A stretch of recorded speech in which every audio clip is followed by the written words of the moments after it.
너무 표정들이 어두우셔서 한 주간 힘들게 사셨구나 이런 생각이 마음이 짠해집니다. 힘들게 사셨습니까? 표정을 좀 밝게 우리가 밝게 하면 제가 설교하는 데 많이 도움이 될 것 같습니다. 최근에 한 분과 저녁 식사를 하면서 대화를 나눈 적이 있습니다. 대화의 주제는 이사에 대한 거였는데요. 여러분에게 만약에 이사할 수 있는 기회가 주어진다면 어디로 이사를 하시고 싶으세요? 저와 저녁을 함께 했던 그분은 자신은 이사를 하면 뉴욕이나 LA 같은 대도시로는 가고 싶지 않다고 이야기를 했습니다. 그 이유는 이제는 나이가 좀 있어서 그런 것보다는 좀 은퇴를 생각하고 이제 노년을 생각해야 될 나이가 되었기 때문에 그런 곳이 좋겠다고 이야기를 하셨어요. 여러분에게 기회가 주어진다면 어디로 이사를 하시고 싶습니까? 한국으로 가고 싶은 분 혹시 안 계시나요? 한국으로? 아니면 이제 가족들이 많이들 흩어져 계시잖아요. 그래서 가족들이 살고 있는 곳으로 이사를 가시고 싶은 분은 없으십니까? 손주들도 좀 돌아보고 자녀들이 옆에 있으면 병원 갈 때 도움도 되고 그 옆으로 가고 싶은 분들이 혹시나 없으신가요? 아니면 또 이런 분도 있는 것 같아요. 이제는 나이가 조금씩 들어가니 사람 만나는 것도 귀찮고 내가 늙어가는 그 모습을 또 사람들에게 보이고 싶지도 않고 자녀들, 손주들 보는 것도 6시간이면 충분하지 몇 날 며칠을 손주들을 보고 있는 것도 사실은 힘들고 가끔 보는 게 좋은 거지. 그래서 공기 좋은 곳으로 또는 날씨 좋은 곳으로 가고 싶다는 그런 생각을 하시지는 않습니까? 그 모든 이유들을 이렇게 돌아보면 그와 같은 선택의 이 바탕에는 공통된 점이 하나 있는 것 같습니다. 지금 우리가 주제를 살펴보고 싶는 그 안식, 쉬고 싶은 마음, 복잡한 일상에서 벗어나고 싶은 마음이 모든 사람들에게 가지고 있는 것 같다는 생각을 좀 하게 됩니다.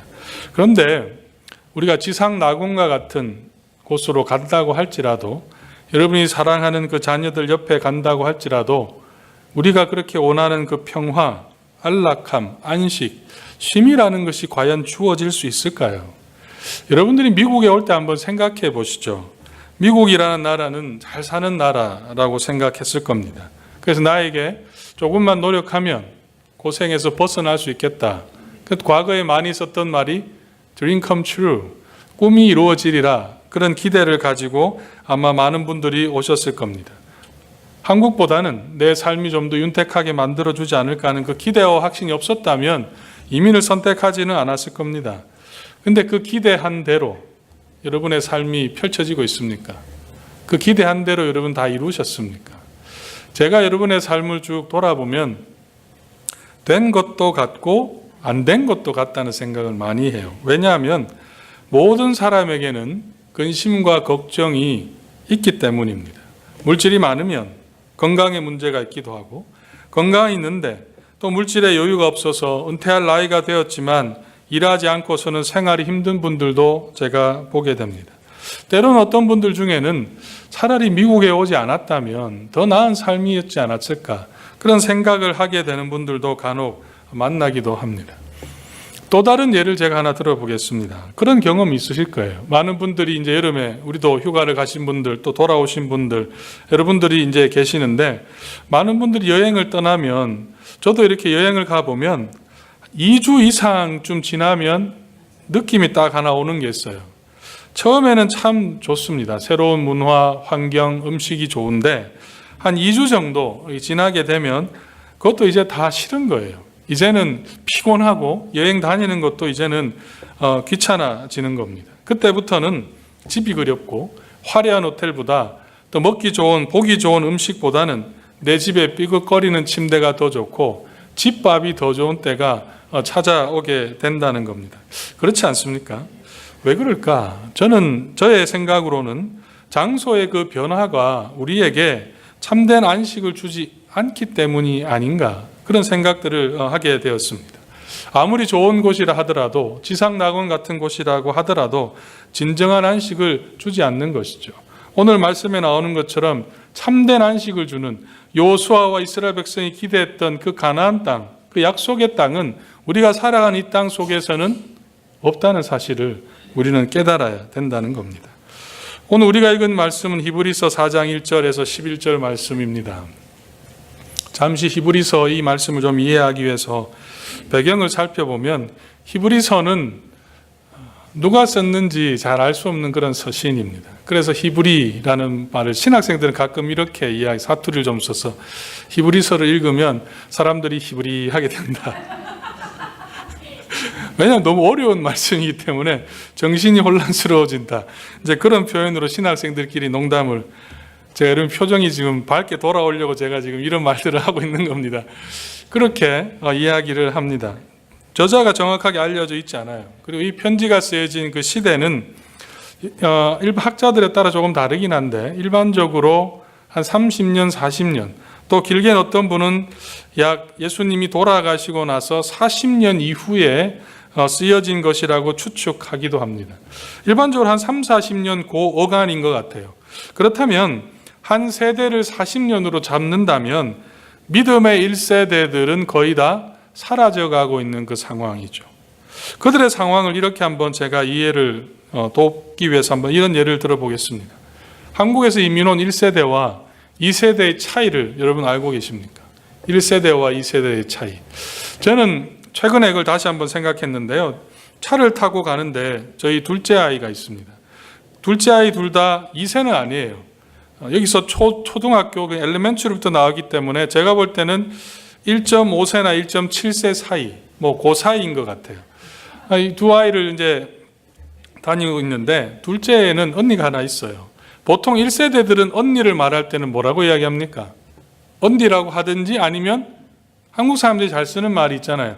우리 언니라는 표현을 많이 쓰죠. 그런데 우리 아이는 계속해서 반복해서 쓰는 말이 이겁니다. 내 언니. 누가 자기 언니인지 모릅니까? 하면 꼭 내 언니예요. 그 말이 어디서 나오겠습니까? 영어죠. My sister. 저는 그걸 보면서 이 둘째 아이의 머릿속에는 뭐가 있나 굉장히 궁금했습니다. 얼굴색은 똑같이 동양인인데 사고나 이 생각이 너무너무 다른 거예요. 어떻게 보면 좀 나쁘게 보면 내 중심적인 삶, 자아 중심적인 면이라고도 할 수는 있지만 저는 그 모습을 보면서 이 아이와 나는 생각이나 삶의 방식이 다를 수 있겠구나 라는 생각을 직감하게 되었습니다. 아마 여러분도 경험하실 겁니다. 여러분의 자녀들과 여러분의 그 갈등의 요소들을 보면 대부분은 그런 사고의 차이, 교육 환경의 차이, 생활 패턴에 인한 차이가 아닌가 그런 추측을 좀 하게 됩니다. 그처럼 이 당시의 히브리 민족, 이제 1세대들이 지나고 2세대들이 살아가는 그 상황을 생각해 보면 정통 유대인들은 지금도 마찬가지지만 자기 나름대로의 문화를 많이 지켜왔어요. 그런데 이 히브리서를 받게 된 그 히브리 민족으로 이방 땅에 살다가 히브리 민족은 다른 말 유대인인데 유대교에서 예수를 믿고 개종한 사람들은 정체성에 혼란이 있었을 겁니다. 왜냐하면 예수를 믿은 후로는 더 이상 유대인과 교제를 한다는 것은 쉽지 않았습니다. 실제로 사도행전을 보면 유대인들의 공격 대상 1호는 누구냐면 유대교에서 개종한 예수 믿는 사람들이었어요. 그렇기 때문에 그들과 함께 한다는 것은 쉽지 않았던 것이고 또 이방 땅에서 살아가다 보면 그 지역의 문화와 사람들의 환경 속에 휩쓸리기가 쉬운 거죠. 점점 유대인이라는 그 정체성의 색깔은 사라질 수밖에 없는 겁니다. 신앙적인 면에서도 믿음의 1세대들이 다 사라져버리고 있는 그 상황, 믿음을 지킨다는 것은 참으로 쉽지 않은 겁니다. 또 이 글이 쓰여진 시기를 30년대, 40년대, 70년대 이후를 생각해 보면 교회에는 많은 박해가 있었던 그런 시기였습니다. 다시 말하면 정리하면 그들은 사중고를 겪었어요. 민족적으로는 유대인의 박해가 있었고 문화적으로는 이방 땅에서 문화적인 그 공격이 있었고 신앙적으로는 믿음의 1세대들이 사라져가는 그 환경이 있었고 지금 많은 교회들도 사실은 이것 때문에 고민이죠. 특히 이민교회가 그렇지 않습니까? 믿음의 1세대들이 사라져가고 있고 2세대들을 바라보면서 불안해하는 그 모습이 딱 이 당시의 상황이라고 할 수 있습니다. 육체적으로는 주변에 믿는 성도들을 향한 핍박이 있었습니다. 이런 상황 속에 그들의 모습을 보여주고 있는 것이 히브리서 2장을 여러분 한번 가보시면 잠시 성경책 2장을 넘겨보시면요, 한번 그들의 상황을 이 말씀을 통해 한번 추측해 보세요. 2장 1절에 이렇게 표현하죠.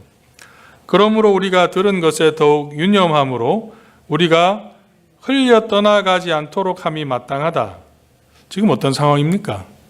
이 말씀을 우리가 다르게 보면 지금 믿음이 흘러 떠내려 가고 있는 상황이기 때문에 히브리 기자는 흘러 떠내려 가지 않도록 함이 마땅하다. 지금 그렇게 말을 하고 있는 거죠. 믿음이 그만큼 약해졌다는 겁니다.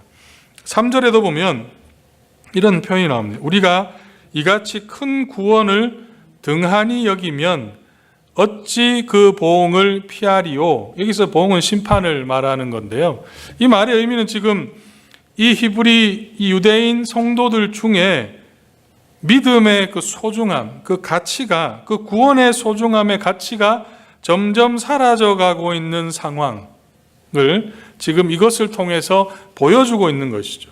그러다 보면 복음에 대한 관심도 없고 복음을 알고 싶어하는 그 열정이 점점 식어져 가고 있는 것을 나타내고 있습니다. 지금 여러분 이 세대를 보면 어떠세요? 여러분의 믿음의 그 신앙생활을 했던 살아왔던 그 모습과 여러분의 자녀들의 신앙생활을 살아왔던 모습을 보면 여러분 만족하고 있습니까? 내 자녀가 신앙생활 잘한다라는 생각을 하고 계시나요? 아마 믿음의 이 시간들이 길어온 분들은 다 제가 만난 지금까지 믿음의 선배들을 보면 다 불만족이에요. 나는 이렇게 교회를 섬겼는데, 나는 이렇게 했는데 왜 우리 아이들은 이런가? 다 불만족을 가질 수밖에 없는 그런 상황이죠. 이런 상황을 생각해 보면 사람들의 선택은 사실 크게 달라지지 않은 것 같습니다. 자신의 믿음을 지키는 것보다는 제가 볼 때는 고난을 피하기 위해 사람은 생존, 살아남는 것을 선택할 것 같습니다. 그리고 믿음의 시간이 점점 길어지면, 믿음의 자리에 점점 멀어지게 되면 결국에는 성도들의 삶과는 거리가 먼 삶을 살게 되지 않을까. 제가 그렇게 추측한 이유는 제 친구들 때문입니다. 저는 한국에서 이 중고등학교를 다녔었는데요. 저희 교회에 어릴 때 다녔던 교회가 작년 성도가 약 한 500명 정도 되는 교회였고, 제 동기만 해도 중등부 3학년 때 한 150명까지 되었어요. 그 당시엔 아이들이 물론 많았던 때지만, 그리고 그 아이들이 숫자가 조금 적어지긴 했지만 고등학교 졸업할 고3 때는 약 한 70명 정도가 같이 신앙생활을 했습니다. 참 신앙이 너무너무 좋았습니다. 우리가 주일날 모여서 뭘 고민했는지 압니까? 주일날 우리가 집에 가지 않았어요. 고3인데. 왜냐하면 우리 주일 성수하자. 주일 성수 의미도 사실은 잘 모르면서도 주일 성수하자. 그러면서 교회에 다 모여서 기도했습니다. 제가 그런 사람입니다. 고3 때 여러분 우리 친구들이 모여서 기도했어요. 찬양하고, 심지어는 수련회를 가는데 고3들은 공부하라고 빼더라고요. 항의했습니다. 그리고 목사님한테 가서 우리들끼리 자체적으로 수련회를 할 테니까 교회 차를 내주시고 강사 목사님을 불러주십시오.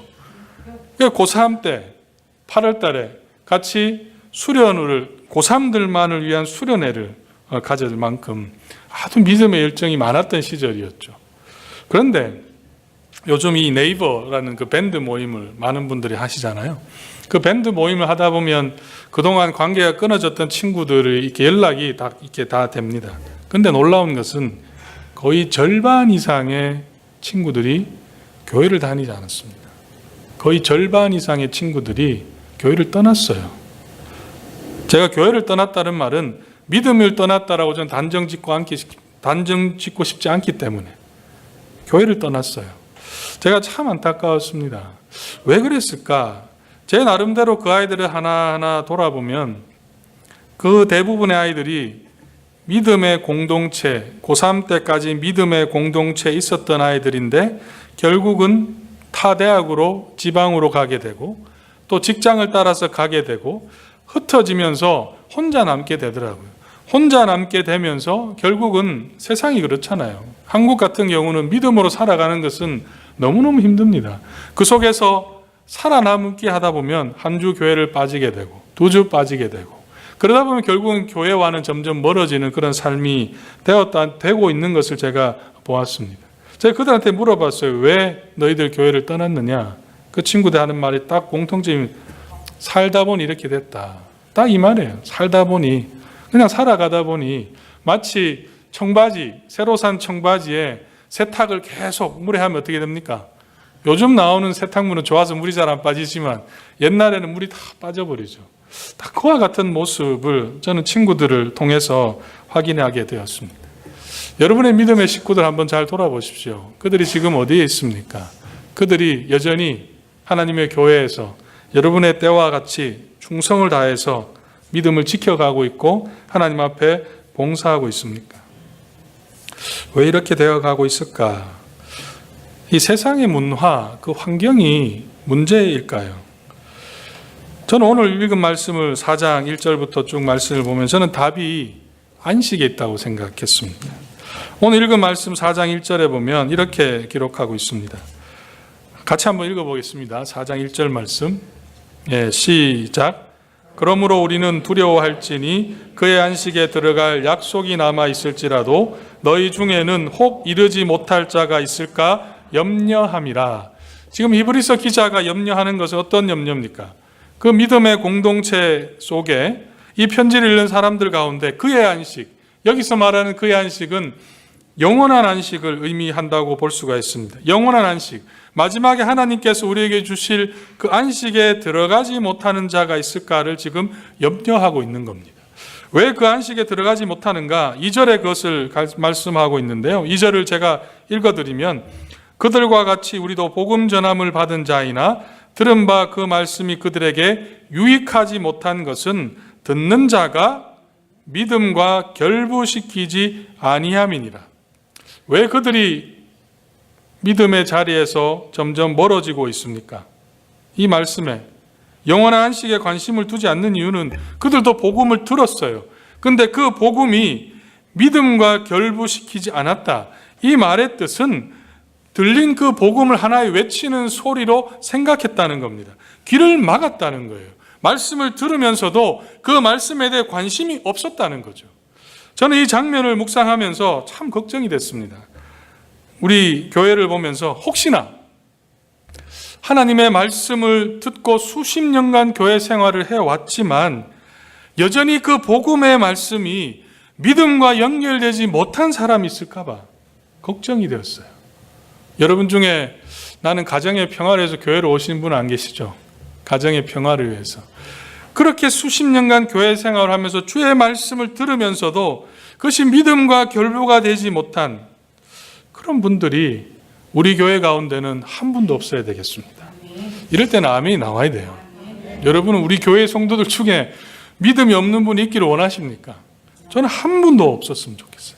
믿음이 없는 분이 아니라 그러한 믿음을 계속 스트러글하고 복음을 들었어도 그 복음이 믿음과 연결되지 못하는 그와 같은 안타까운 분이 한 분도 없기를 주의 이름으로 부탁드립니다. 저는 이 시간 여러분 자신들 한번 잘 생각해 보십시오. 예수 그리스도를 통해 여러분 앞에 영원한 안식이 있음을 믿으십니까? 예수가 여러분의 구원주 되심을 여러분은 믿으십니까? 주님 외에는 나에게 영원한 안식이 없다는 그 놀라운 사실을 여러분은 믿으십니까? 그 믿음이 있다는 걸 무엇을 통해서 알 수 있을까요? 그 믿음이 점점 내가 강해지고 있다는 것을 여러분은 무엇을 통해서 확신할 수 있습니까? 저는 오늘 말씀을 보면서 두 가지 기준이 있는 것 같아요. 6절을 보면 이런 말씀이 나오는데요. 그러면 거기에 들어갈 자들이 남아있거니와 복음 전함을 먼저 받은 자들은 순종하지 아니함으로 말미암아 들어가지 못하였으므로 이런 말씀이 나옵니다. 이 구절에서 복음을 먼저 전함을 받은 자들이란 이집트에서 나올 때 출애굽을 배경합니다. 이제 시편 95편 말씀을 인용하고 있는데요. 이스라엘 백성들을 말합니다. 그들은 하나님의 놀라운 역사로 구원을 받았습니다. 홍해를 하나님께서 가르게 해주셔서 노예의 상태에서 약속의 땅으로 인도함을 받는 기적, 구원을 그들이 받았게 된 겁니다. 그런데 그들이 어떻게 되었습니까? 믿음의 1세대들이 노예 상태에서 해방이 되었던 그 1세대들은 다 광야에서 죽었습니다. 두 사람만 남았어요. 누굽니까? 여호수아와 갈렙. 두 사람만이 약속의 땅에 들어갔고 나머지 모두는 죽었어요. 왜 그들이 광야에서 다 죽었습니까? 6절에 딱 나오죠. 하나님의 말씀에 순종하지 않았기 때문이다. 이 말입니다. 말씀에 순종하지 않았기 때문에 그들이 죽었다는 거예요. 그리고 시편 95편 7절을 인용해서 7절에 이런 표현이 나오는데요. 그 불순종의 이유가 나와요. 오늘 너희가 그의 음성을 듣거든 너희 마음을 완고하게 하지 말라. 하든 너희 마음을 딱딱하게 하지 말라는 겁니다. 이집트에 나온 백성들이 하나님을 순종하지 않아서 약속의 땅에 가지 못한 이유는 그들의 마음이 완고해졌다는 겁니다. 이 완고해졌다는 것이 언제 또 나오느냐? 언제 나오는지 아세요? 바로가, 이집트의 왕 바로가 하나님께서 이 애굽 사람들을 보내라고 했을 때 어떻게 했다고 표현합니까? 그 마음을 옛날 성경을 보면요, 강팍했다는 말이 이 말이에요. 강팍했어요. 그 마음을 점점 굳게 했다는 거죠. 지금 이 이스라엘 백성들이 출애굽하고 나서도 계속해서 그의 마음을 강팍하게 했다는 겁니다. 그 마음을 강팍하게 하니까 하나님의 말씀이 그들의 귀에 들리지 않는 거예요. 하나님의 귀에 들리지 않았기 때문에 결국은 불순종하게 되었고 그들은 하나님의 약속의 땅에 들어가지 못했던 겁니다. 지금 여러분의 마음은 점점 굳어지고 있습니까? 아니면 점점 더 부드러워지고 있습니까? 스스로 여러분의 마음을 하나님 앞에 강팍하게 하나님의 능력을 의심하고 하나님이 내 삶에 관심이 없는가라는 생각 속에 하루하루 살아가고 있습니까? 내 마음이 하나님을 향해 단단해지고 있는지 두 가지 길이 있다고 생각해요. 알 수 있는 것. 첫 번째는 불자로 시작합니다. 불. 뭘까요? 불. 이집트의 백성들을 상상해 보세요. 그들이 출애굽하고 나서 그들이 했던 첫 번째 행동이 애굽을 건너서 불평과 불만입니다. 결국은 그들이 이집트에 나와서 하나님의 능력으로 탈출했어요. 그런데 그들이 했던 일은 물이 없다고, 목이 마르다고 불평했고 먹을 고기가 없다고 그들이 불평했습니다.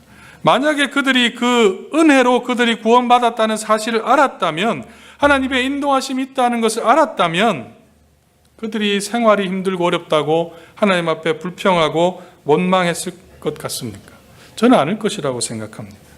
그래서 하나님을 향한 이 불평과 불만, 냉소적인 태도가 생겨가는 것은 우리의 마음이 하나님을 향해서 완고해져 가고 있다고 하는 그 사인이라고 저는 생각하게 되었습니다. 성도 여러분, 지난 한 주 여러분의 입에서 어떤 말을 제일 많이 하셨나요? 아니면 마음에 불평과 불만이 가득 차 있었습니까? 하나님 앞에 왜 내 인생이 이렇게 되어가나? 왜 풀리는 것이 하나 없나? 하나님 앞에 불평하고 싶은 마음이 많으셨습니까? 두 번째, 우리의 마음이 강팍한지 아닌지 알 수 있는 사인은 저는 이 두려움이라고 생각합니다. 두려움. 무엇에 대한 두려움이냐면 미래의 삶에 대한 그 불안함에서 찾아오는 이 두려움입니다. 이스라엘 백성들이 출애굽한 후에 모세가 시내산에 갔습니다. 시내산에 올라가서 내려오는 시간이 좀 길었어요. 그때 이스라엘 백성들이 어떻게 했습니까? 아론을 찾아가서 자신들의 반지를 주고 신을 만들어냈죠. 아론이 송아지를, 중요한 이거예요. 송아지를 만들어 놓고 아론이 뭐라고 했습니까? 여호와라고 그랬어요. 여호와다. 왜 이스라엘 백성들이 그와 같은 요청을 했을까? 돌아보면 그들은 불안한 거예요. 왜냐하면 모세, 민족의 지도자인 모세가 지금 사라진 상황이고 돌아오지 않는 거예요.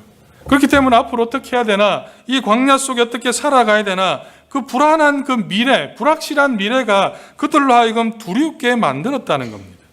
그 두려움이 결국은 내 힘으로 해야 되겠다는 생각으로 연결되어졌고, 그 두려움이 이스라엘 백성들은 계속해서 우상을 섬기는 그 일에서 벗어나지 못했다는 사실이에요.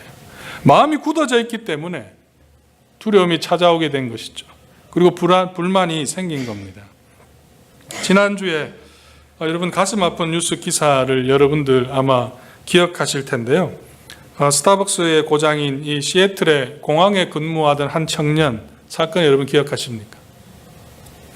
전혀 모른다는 표정으로 저를 보고 계시면 제가 당황스럽습니다. 스타벅스가 아니죠. 시애틀의 어느 항공사, 아마 알래스카 항공인 것 같아요. 그 항공사의 한 직원이 그 비행기를 탈취를 했습니다. 어떻게 비행기로 들어갔는지는 알 수는 없지만 그 비행기를 계기판이 굉장히 복잡하잖아요. 그런데 그 여객기를 몰고 갔습니다. 몰고 가서 공중에서 약 1시간 동안 공중에서 비행을 하고 전투기가 막 출격해서 어떻게 될지 모르는 상황이잖아요. 만약에 주택단지라도 추락해버리면 조종수를 잘 아는 것도 아닌 청년이 비행기를 띄웠다는 사실도 놀라운데 여객기를 그렇게 막 간 거죠. 왜 그렇게 했을까요, 여러분? 그와 같은 사람들의 일단 심리적인 분석의 대표적인 거 그죠? 불만입니다. 사회에 대한 불만, 내 인생에 대한 불만이 그런 식으로 표출이 되었다는 것이 일반적인 사람들의 생각입니다. 저도 거기에는 특히 동의해야 될 것 같아요. 지금 말이 좀 꼬이긴 한데 저는 크게 거기에 대해서 반대하고 싶지 않아요. 그런데 저는 좀 그 모습을 보면서 그 청년과 관제사가 대화한 내용이 녹취록이 인터넷에 이렇게 나왔어요. 제가 그걸 한번 들어봤는데요. 관제사는 그 청년이 비행기를 추락시키지 않도록 하기 위해서 계속해서 그를 이제 안심시키는 거죠. 안심을 시키면서 You alright, 괜찮다고. 그리고 내가 조종수를 가르쳐 줄 테니까 착륙하라고 계속 이야기를 했습니다. 그런데 그 청년이 했던 중요한 말 한 말이 나와요. 제 머릿속에 각인이 된 말. 그 청년 이름은 I am broken man. 무슨 말입니까? I am broken man. 나는 한국말 이렇게 번역했어요. 나는 나사가 몇 개 빠져 있어요. 번역이 참 특이한 번역. 나사가 I am broken man인데 왜 내가 나사가 몇 개 빠져 있지? 그렇게 번역을 이렇게 했더라고요. 저는 그 말을 이렇게 들으면서 결국은 그 청년은 비행기를 산속으로 추락해서 자신의 삶을 아주 비참하게 인생을 마감하고 말았습니다. 저는 그 청년의 말 I'm broken man 좀 생각을 좀 많이 했습니다. 저에게는 이 말이 더 이상 나는 내 삶을 통제할 수가 없다는 말로 들렸습니다. 그리고 그 청년 속에 있는 그 두려움, 나는 나사가 몇 개 빠졌다는 그 한국말의 번역을 생각해 보면서 그 청년 마음 속에는 더 이상 내 인생을 내가 통제할 수 없구나. 나사가 빠졌는데 어떻게 제대로 돌아갈 수가 있겠습니까? 브로큰 되었는데 어떻게 제대로 역할을 할 수 있겠습니까? 두려웠다고 저는 생각을 하게 되었어요. 내 자신을 통제할 수 없다는 것이 앞으로 어떻게 살아가야 하는가에 대한 그 미래의 불안한 그 두려움, 그 소리에 사로잡혀 있었기 때문에 그는 관제사가 그를 살릴 수 있는 소리를 계속해서 이야기를 해도 그 말이 들어오지 않는 거예요. I'm broken man, I'm broken man, I don't know how to do it. 들어오지 않는 겁니다. 결국은 그 소리를 듣지 못하는 생명의 사인을 듣지 못하기 때문에 결국은 극단적인 선택, 잘못된 선택을 하고 말았던 거죠. 제가 그 사고를 보면서 내린 결론이 이것입니다. 사람의 마음이 굳어지면 마음에는 불평과 원망이 가득 차게 되고 물이 고이면서 뜻이 그 불평과 불만의 소리에 마음을 채우면 우리의 영혼이 썩어버려요. 그리고 앞으로 일어나지 않을 그 미래의 일에 대해서도 두려워하게 되고 두려움은 보지 못하게 만들고 시야를 좁혀서 우리의 마음을 좁고 편협하게 만들면 결국은 우리를 살리시는 하나님의 음성도 주변 사람을 통해 하나님이 말씀하시는 그 소리도 주변에 울리는 그 알람도 듣지 못한다는 겁니다. 결국은 극단적인 선택, 잘못된 선택을 할 수밖에 없다는 거죠. 왜 우리는 우리의 마음을 점점 완고하게 해줘서 불평과 불만을 가지게 되고 두려움에 빠지게 될까? 저는 이 말씀을 묵상하면서 하나의 단어가 저의 목회에서 아주 중요한 단어인데요. 믿음, 다른 말로 표현하면 신뢰입니다. 신뢰. 믿음, 이 신뢰가 사라지면 나타나는 현상은 의심입니다. 의심이 쌓이게 되면 그 사람이 하는 모든 말들과 행동이 다르게 보이게 됩니다. 그러면 어떻게 됩니까? 오해가 돼요. 그런데 그 사람을 신뢰하게 되면 콩을 팥으로 쓴다고 맞나요? 콩을 팥으로 쓰나요? 잠깐만요. 팥으로 콩을 쓰는 여러분이 잘 듣고 있나 안 듣고 있나 제가 확인한 겁니다. 야, 저를 혼란스럽게 하지 마십시오. 뭐 다 알아들었으면 됐어요. 다 알아들으셨으니까. 여러분 이단들에 넘어가는 사람도 한번 잘 돌아보십시오. 여러분이 볼 때는 그 정말 어처구니 없는 말들이잖아요. 상식적으로 생각해 보면 저 믿을 수가 없는 말들이에요. 근데 그 사람은 왜 믿습니까? 그 사람에 대해 무한 신뢰를 하기 때문입니다. 무한 신뢰를 하기 때문에 어떤 말을 해도 다 철석같이 믿는다는 말이에요. 다시 말하면 그 사람의 말이 옳은가 합리적인가 중요하지 않아요. 내가 그 사람을 신뢰하면 그 사람이 하는 모든 말은 믿게 되어 있는 겁니다. 다시 말하면 하나님에 대한 신뢰, 하나님께서 나를 구원해 주시고 여기까지 인도해 주셨다는 그 믿음, 신뢰가 없는데 어떻게 인생의 결정적인 순간에 뜻하지 않는 위기 상황 속에 어떻게 믿음으로 선택할 수가 있겠습니까? 그 신뢰가 없는데 그 말씀이 어떻게 귀에 들어오게 되겠습니까? 말씀에 순종하지 않게 되는 것은 당연한 결론입니다.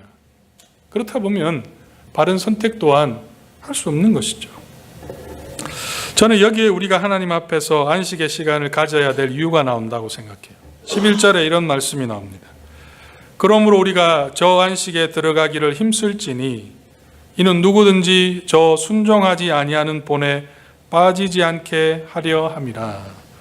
안식에 들어가기 힘써야 되는 이유가 무엇인가요? 오늘 11절 말씀에 순종하지 아니하는 본에 빠지지 않는다. 순종하지 않는다는 말은 뜻은 순종하지 않는다, 불순종을 하지 않는다는 뜻이죠. 불순종을 하지 않는다는 말은 무엇입니까? 하나님의 소리에 귀가 열려 있다는 겁니다. 하나님의 말씀에 귀가 열려 있고 하나님의 그 약속, 미래의 영원한 안식을 우리 앞에 두셨다는 그 소리에 귀가 열리게 됩니다. 귀가 열리면 우리의 마음은 부드럽게 될 것이고 말씀에 순종하게 될 것이고 그와 같다면 우리가 하나님의 뒤를 따라가는 잘못된 선택을 후회하는 선택은 하지 않게 되는 것입니다. 주님께서 십자가의 고통을 참으신 이유도 여기에 있습니다. 자신의 그 고난을 통과했을 때 주어질 그가 사랑하는 자들과 함께 누리게 될 그 영원한 안식에 대한 부활의 그 소망과 확신이 있었기 때문에 주님께서는 그 고통도 고난도 마다하지 않고 그 길을 걸어갔던 겁니다. 그처럼 우리도 안식에 들어가기 힘써야 합니다. 안식에 들어가기 힘쓸 때 우리도 하나님의 말씀을 따라 살아갈 수 있고 하나님의 말씀을 따라 살아가다 보면 하나님께서 우리에게 두신 영원한 안식의 길로 계속해서 주변의 환경의 문제가 아니라 고난을 받아도 미움을 받아도 박해를 받아도 우리는 실망하지 않는다는 말씀이에요. 9절을 말씀 한번 보십시오. 이렇게 말씀합니다. 그런즉 안식할 때가 하나님의 백성에게 남아 있도다. 아직 우리는 안식을 향해 나아가고 있는 자들입니다. 구원의 은혜를 통해서 이제 그 구원의 소망이 확실해지는 그 안식을 바라보면서 한 걸음 한 걸음 믿음으로의 길을 걸어가고 있는 자들입니다. 그렇기 때문에 우리에게는 소망이 있어요. 안식이 남아있다는 말은 여기가 끝이 아니라는 겁니다. 이렇게 우리는 망하지 않는다는. 제가 너무 흥분했나요?